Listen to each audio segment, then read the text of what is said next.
What's up, everybody? Welcome to episode number 3 of Walk It Out. And I must be honest, this is probably like the third time I've tried to film this. And this one feels good. This one feels relaxed.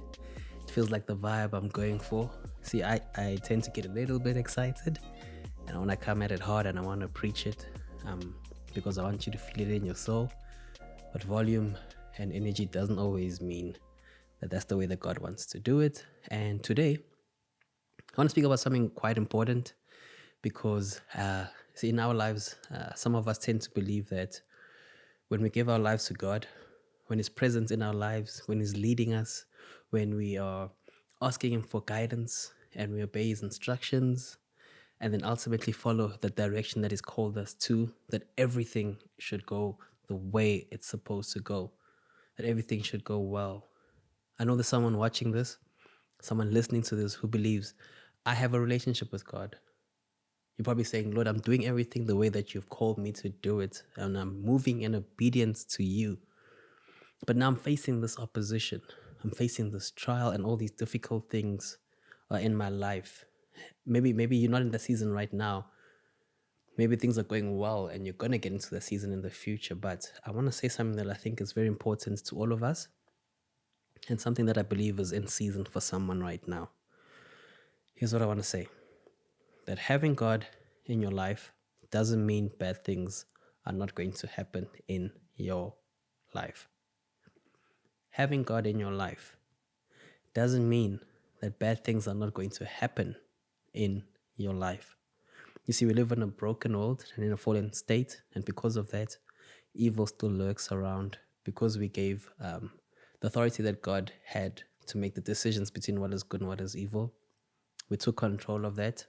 In the very beginning with Adam and Eve, the life that we're living now will be full of sin. It will be full of things that come against us, things that just are, that we come into. And as a result of that, things will be tough sometimes. So, do I have Bible to back this up? I absolutely do.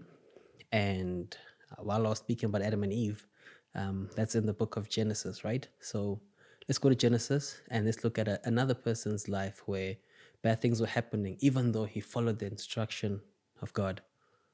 And you know, I love this story because this is actually the second time I'm sharing it. I shared it in person at a local business. And so Louis and I take turns speaking at one of the businesses around here. And I shared this with them and I saw the response. And I was like, I should probably share this online because I think it will help someone the same way that it helps someone there. The energy is different, but I believe the power is the same. So this man called Abram.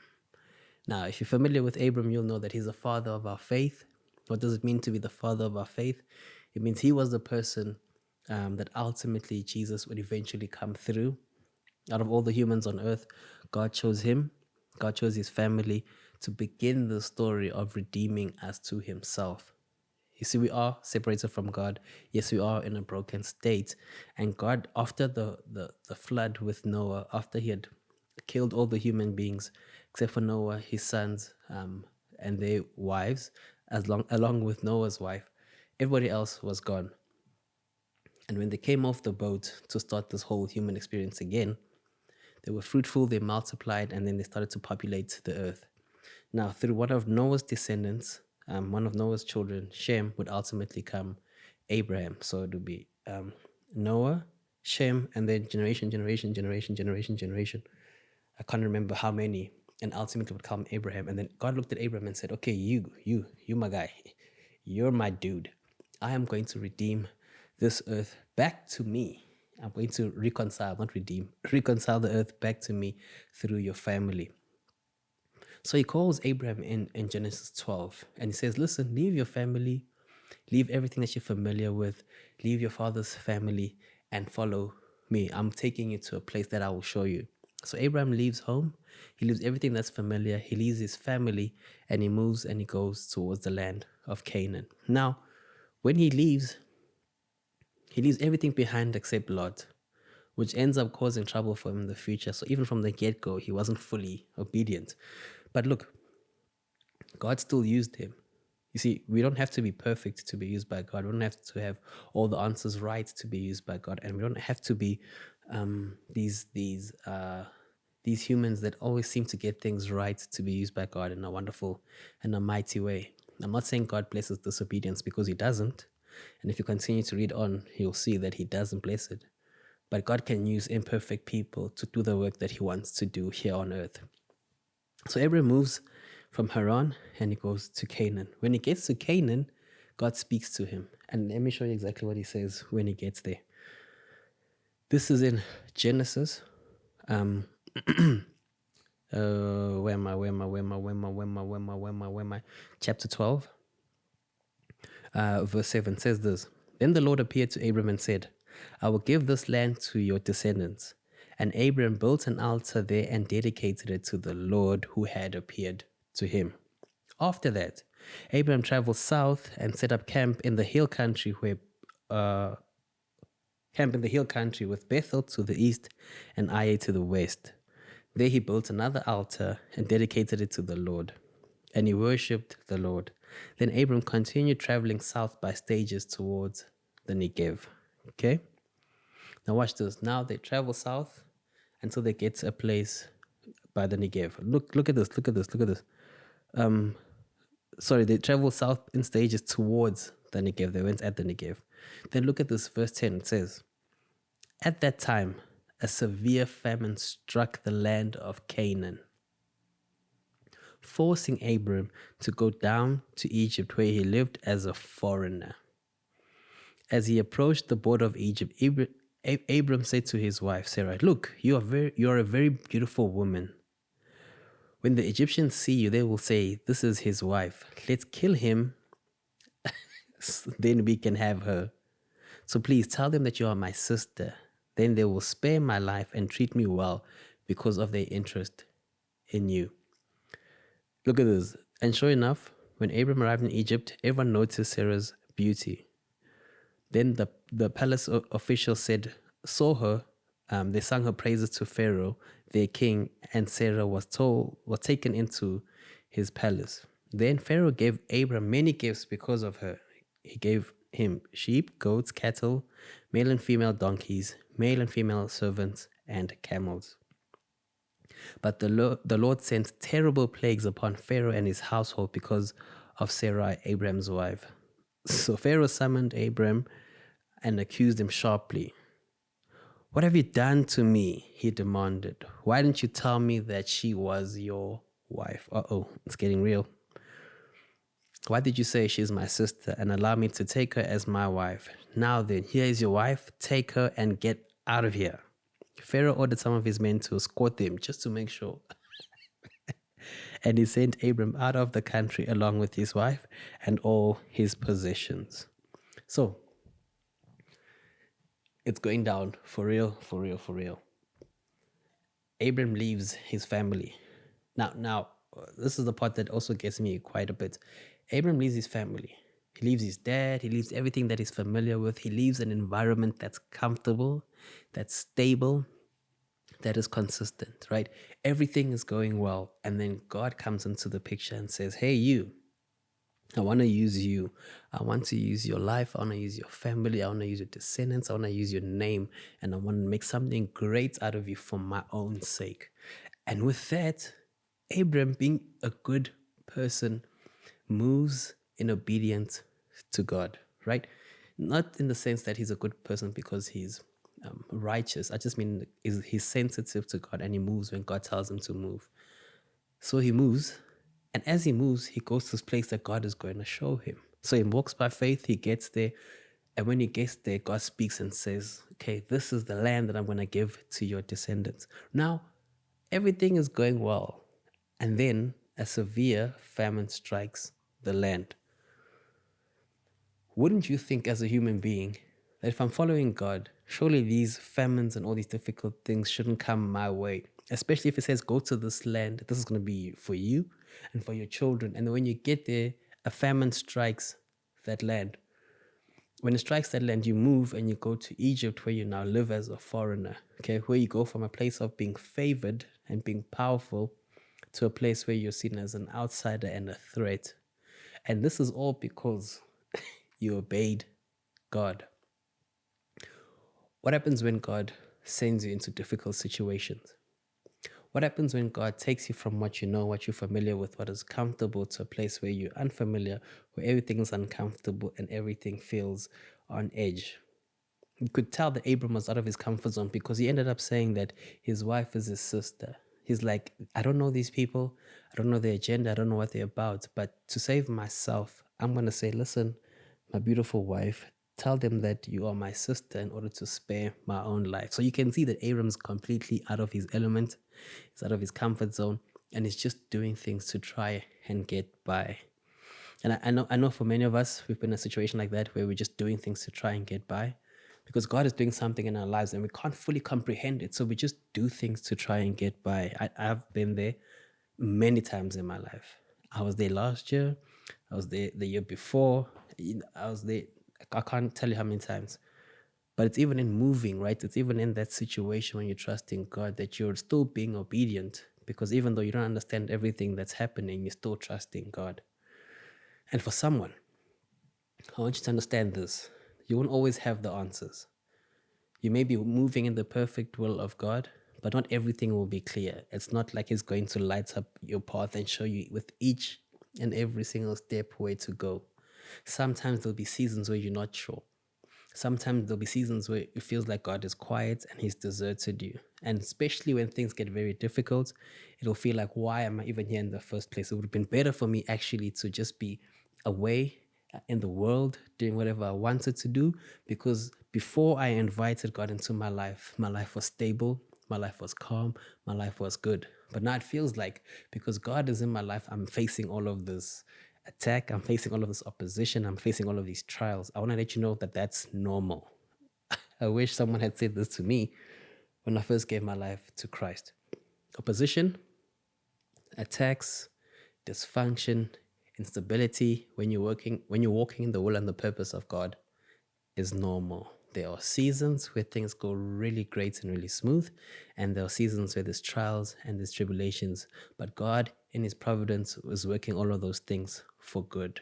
So let's continue the story. He goes to Egypt. He tells people, listen, this is my sister. Pharaoh finds out, he gets upset. When he gets upset, he kicks them out. Now look at this.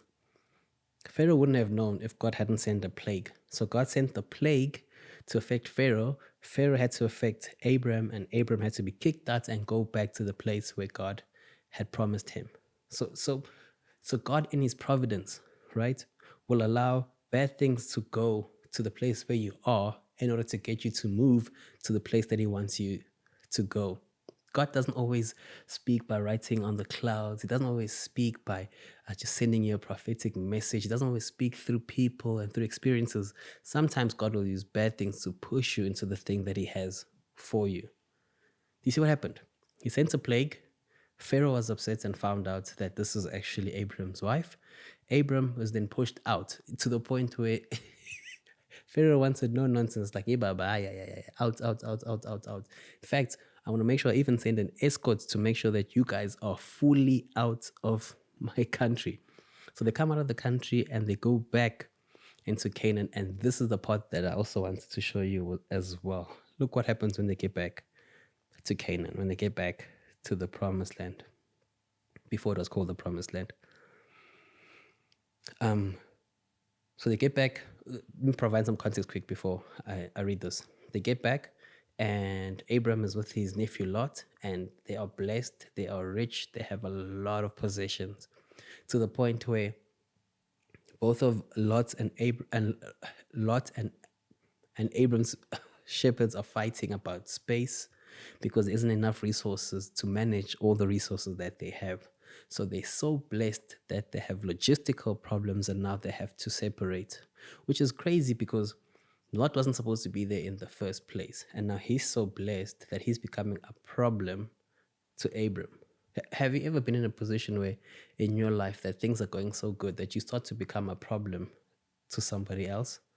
Have you ever been in an environment where the blessings are flowing and now it starts to create problems? That's also something that is normal, but that's not the point of my message. So they agreed to separate. Lot goes one way and Abram goes another way. And then this is what happens. After Lot had gone, the Lord said to Abram, Look as far as you can see in every direction, north and south, east and west. I am giving you all this land as far as you can see, to you and your descendants as a permanent possession. And I'll give you so many descendants that, like the dust of the earth, they cannot be filled. Go and walk through the land in every direction, for I am giving it to you. Ooh. So Abram moved his camp to Hebron and settled near the oak grove belonging to Mamre. There he built another altar to the Lord. Things are going well at home. He moves. He goes to Canaan. He slowly moves southwards. A famine comes. He's forced to go to Egypt to survive. In his attempt to survive, God says, I didn't call you to just survive. I want you to thrive. So I'm going to send a plague, which is going to affect Pharaoh. Pharaoh is going to push you out, and you're going to go back to Canaan. I almost said the promised land. It wasn't called the promised land yet, but it was the Holy Land. Let me use Holy Land. Holy Land is better. So he goes back to Canaan. And when he gets back to Canaan, God says, hey, look around. North, south, east, and west, every direction. Wherever you can lay your eyes, this is all going to be yours for you and your descendants. Now, watch. God had said this before he left for Egypt, right? When he comes back, he says it again. And this is something that I want to encourage you with. When God is present, not everything is just going to go smooth, but he will be with you in the ups and the downs. Second thing is, God said, let me say it like this. God meant what he said when he said it. God meant every single word that he said to Abram, and I believe in this time that God meant every single word that he said to you. See, for somebody watching this, I know that you maybe you're in a situation now where your life doesn't look like what God said. That the vision that he gave you, the thoughts that he gave you, the desires, the healthy desires that he gave you, you can't see it with your eye. But God meant what he said. And even though sometimes you're going to Egypt and things are difficult there, God, through his providence, will push you, even through bad circumstances, back to the place where he has called you to. And he's going to remind you again that he meant what he said. I don't know if you've been trying for a baby, if you're looking for a spouse, if you're believing for healing, if you want to reconcile with a family member. I don't know what is happening in your life right now, but God meant what he said. And he's going to change that situation around for his good. Remember this, when you gave your life to Christ, he started to lead you. He started to show you which way to go, and he's doing all of these things for his name's sake. Some circumstances and some situations are difficult, but God can turn those things and use them for good. And even in the middle of all of that, he meant what he said. And just because you're going through a season,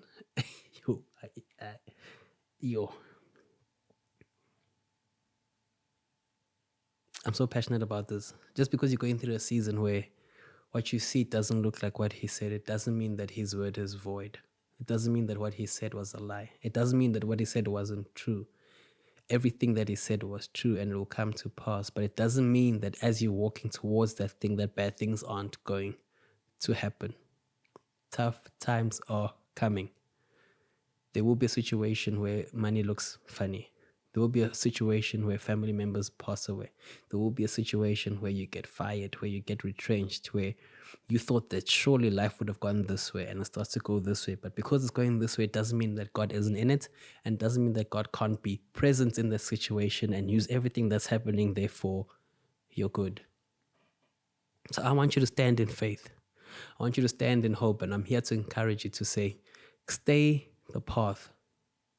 Keep going. Keep trusting God. Look forward, move forward, and trust him. When you see the clouds coming together and the sky becomes dark and it starts to rain, when you see thunder and you see lightning, and when it feels like everything is doom and gloom and you don't know what to do, keep the faith. And when sometimes, in some unique circumstances, when you feel like something is coming to destroy you, it may be coming to apply pressure to your life to move you to the place that God ultimately has for you.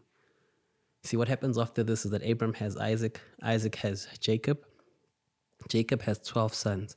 And then from one of these 12 sons, there would come a lineage that will ultimately lead to Jesus. So God has a plan in your life and He's using everything for your good, but you just have to trust Him. Trust Him, trust Him, trust Him. I hope this blesses you. I hope this gives you the perspective that you need to move forward and live a powerful life according to the will and the purpose of God. May it bless not only you, but may it bless those around you. And even as God begins to shift things in your life, I pray that you will share this kind of content with someone who needs it. Or maybe if you watch something else, that you'd share that with them as well, because God is using everything for good. And I needed this message myself to know that even in bad times, when it feels like, Lord, it feels like I'm going in the opposite direction, that God is actually present and He's doing something in there too. So please, if you haven't already, please hit the subscribe button underneath. Please like the video.